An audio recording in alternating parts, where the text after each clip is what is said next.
Hey guys, in this video I'm going to be talking about Flic. This is my new favorite Bluetooth accessory that connects to your smartphone, and I love the simple lightweight design. You simply click it once or you tap it once and it just automates all different types of tasks that you want to do. Now Flic was originally on Kickstarter and they had the original version, Flic number 1. This is the second generation and there's a lot of improvements over the design that I'll go over in detail. Now first of all, why would you want to buy this kind of Bluetooth button? It's really expensive. Well, if you automate your house and you have a lot of smart bulbs and all types of routines that you usually do, opening up your phone, unlocking it, and then opening an app and then pressing a button within that app can be very cumbersome, especially if you do that action day to day all the time. Another thing is you can talk to your Google Assistant or Alexa, and I find that using my voice, especially in times when I want to be quiet, I find that very annoying, and it's almost like kind of a drag to kind of use my voice all the time to automate tasks. Sometimes it's just nice to have a button that actually works and is very reliable, it's consistent, and it has no lag or anything like that. I find that sometimes using Google Assistant or Alexa, sometimes they don't pick up the keyword when I try to call it, or it messes up, or it says I'm not authenticated, or other types of things that messes up. So it can be very, very annoying to use like a Google Assistant or any type of voice-activated devices. And like I said, opening up your app can be very annoying. So having an elegant, simple design of pushing a button, kind of back to the primitive days before the internet was a big thing, you know, using light switches and stuff. Sometimes that's just the most reliable and most efficient and user-friendly way to do some automated tasks, such as turning on your lights. So with Flic, there are 3 actions. You can tap it once, you can double tap it, and then you can press and hold. And each one can be programmed to a different type of action. For me, I use the first one to turn on all my lights, so just one simple tap.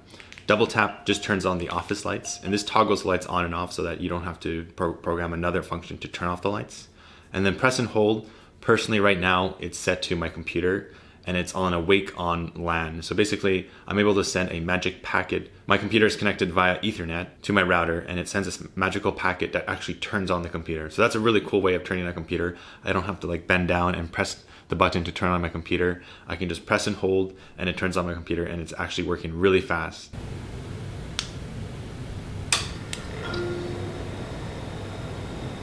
All these functions work lag-free, very consistent, highly reliable, and it's just more user-friendly in general. So right now I'm using Flic with all my LifeX bulbs, and it's compatible with a lot of different smart home devices. Just check on their website and make sure that your device is compatible with Flic. So there's something very interesting with the LifeX bulbs. One, you can trigger the command over the cloud, or you can use your local area network. By using your local area network or your LAN, it's supposed to be a lot more fast and more reliable. There wasn't really much difference except that with a local area network, the device that the Flic is connected to, so your smartphone, needs to be connected on the same Wi-Fi network as your smart bulbs. That's one little downside for a little bit faster marginal decrease in lag. However, like I said, I don't notice much differences, so you can just go ahead and connect it through the cloud and you get more options such as using your scenes, or your phone doesn't need to be connected to your local area network all the time for it to work.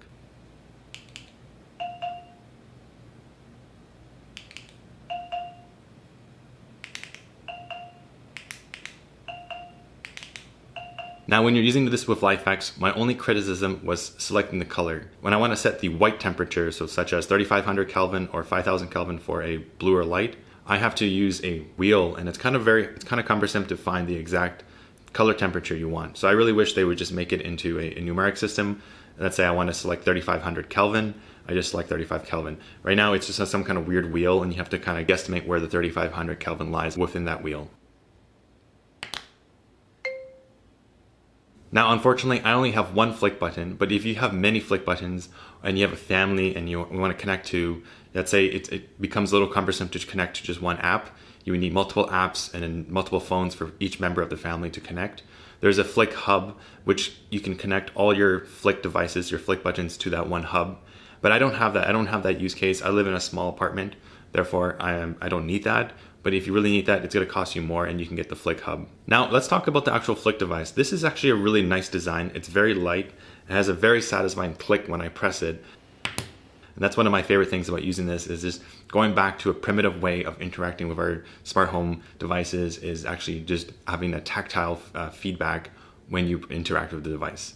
This is something that I really miss, and obviously I got tired of using my voice or opening up my app. Now on their website, they said this could stick to any surface using a suction mechanism, and I found it kind of confusing because when I removed the back cover, it kind of just looks like a sticker, and it does work though. So if I place it onto a wall or anything, it'll stick, and it's really strong. It's almost like an adhesive, but it's not an adhesive. So I'm kind of confused as to what this technology is. I don't know how it sticks to surfaces. My main concern is that if I constantly remove the device from the wall, stick it to a different surface, and repeat that many times, I'm worried that the stickiness will kind of lose its stickiness over time. So this is not really a suction, it's kind of a sticker. It's kind of confusing. I'm kind of afraid to get like dust and dirt on it because then it's going to reduce its effectiveness. So right now I just left the cover on the sticky part, and I'm not going to be using it unless I find a place specifically where I want to put this. Unfortunately, I only have one Flic device, so I kind of carry this around with me in my little apartment, or put it on a stand and just kind of have it work there. But sometimes I don't want it to stick, so I'd rather not use it. Another concern is that if you lose your stickiness, you kind of need to use the stickiness to kind of get the battery out. Now this is a user replaceable battery, and it's supposed to last anywhere from 1 to 3 years, which is pretty long and is really good, especially for a Bluetooth device. However, for you to remove the cover to get access to the battery, the stickiness of the back needs to work. You need to apply to a firm surface and then turn it clockwise to kind of unlock the cover and pull it out. So if the stickiness of this fails, then I can't replace the battery, or it's very hard to replace the battery. I was never able to remove the cover, but I'm sure I would be able to remove it if I really had to, but I didn't want to mess around with the stickiness. One thing I immediately noticed when I stick this onto my wall was that it was really hard to remove it after it was stuck onto the wall. This stickiness is extremely strong. The adhesive bond to the wall was so strong. Look, I can't even remove it. It's so tough, and I was afraid to peel off the paint off my wall. This is a rental unit. I don't want to be in trouble and have to repaint the entire wall, so I was a little worried. But finally, eventually, I was able to remove it, and that was a little worrisome. It didn't really leave any damage. I think it just picked off some dust off the wall and it left a little white mark. In order to maintain the stickiness, you have to wash the back adhesive, and they recommend not submerging this in water. So you have to remove the back cover plate and then wash it and then let it dry, and then it will be adhesive all over again. So this is a very interesting technology, and I really hope that it holds up over time. So what's great about this device is that it's using the latest Bluetooth technology, and it's Bluetooth 5 LE, which means that the range is pretty damn long. So I'm able to have my smartphone pretty far away from the actual Flic device, and I'm still able to send a command with no lag at all. And it's quite reliable. I've never had any dropouts or any disconnection issues. So the latest Bluetooth technology on this is quite amazing. There's one scenario where Flic might not work very well. Let's say you leave your home and your smartphone was connected to the Flic device. As soon as you leave your home, it obviously disconnects. And when then you return, you want it to connect to your Flic device really fast so that you can perform your task as soon as you get in the house. I'm happy to report that this connection, when you first get in your home and it connects back to your Flic device, is very, very fast. I haven't had any lag or any slowdowns when coming home and pushing my Flic button, making my smartphone fully connected and working perfectly. Another thing I really like about Flic is their app. Now, I'm using it on Android. I'm not sure how it is on iOS, but I found that their app was very user-friendly, very intuitive, and easy to get set up. Getting this whole Flic system set up was super fast. I did it in less than a minute. I was able to program all my tasks and commands really fast. The app has a lot of functionality pre-built. You can actually send all types of different requests. What's really cool is that you can actually send an HTTP request, which gives this Flic button so much flexibility. Overall, I'm very impressed with all the connections that the Flic device has, and given the flexibility of HTTP requests and if this then that, you have almost an infinite amount of possibilities out there when you want to automate your home. Another cool thing you can program with the Flic is set up a chain of commands, so you can execute your morning routine. You can say, turn off the lights, turn on this switch, do this, do that, and you basically execute a whole bunch of commands with just one click. So it's very powerful in that sense. So far, I've highlighted all the positives about this amazing Bluetooth device. There are a couple drawbacks though, and I want to tell you about them. The first thing is that I wish there were more button possibilities. So being able to tap once, double tap, and then press and hold.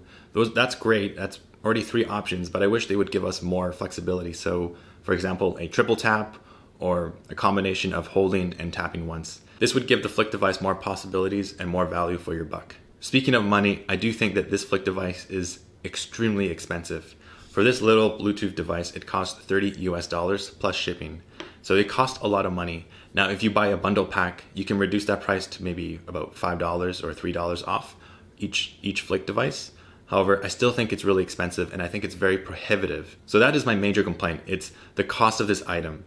I really wish that I had more Flic devices, but it honestly costs so much money that I can't justify buying one for each room in my house.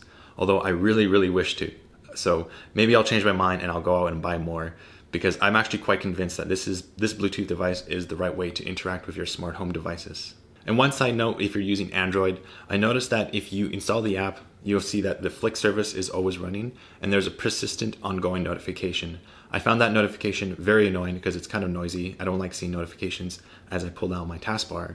So what you can do in Android, and this is not a fault of Flic, this is to let the user know that the Flic service is running. In the newer versions of Android like 9 and 10, you can actually disable this notification so it doesn't appear, but the Flic service is always running. So to do that, you just long press the notification and then you go into the details of that notification and you just silence it so that you never have to see that notification again. So in summary, I really do like the Flic device. I think it's too expensive. I really wish they would reduce the price, but I think everyone who has invested a lot of money in their smart home automation and smart home devices, I think they will have a really big benefit from this. Not having to use your voice or open the app to directly communicate with your smart home devices. This allows for a more consistent, direct, reliable approach. Anyways, that's it for this video. I really hope you enjoyed it. Let me know what you guys think. Are you going to go out and buy a Flic device? Let me know down below in the comments, and I'll see you in the next video.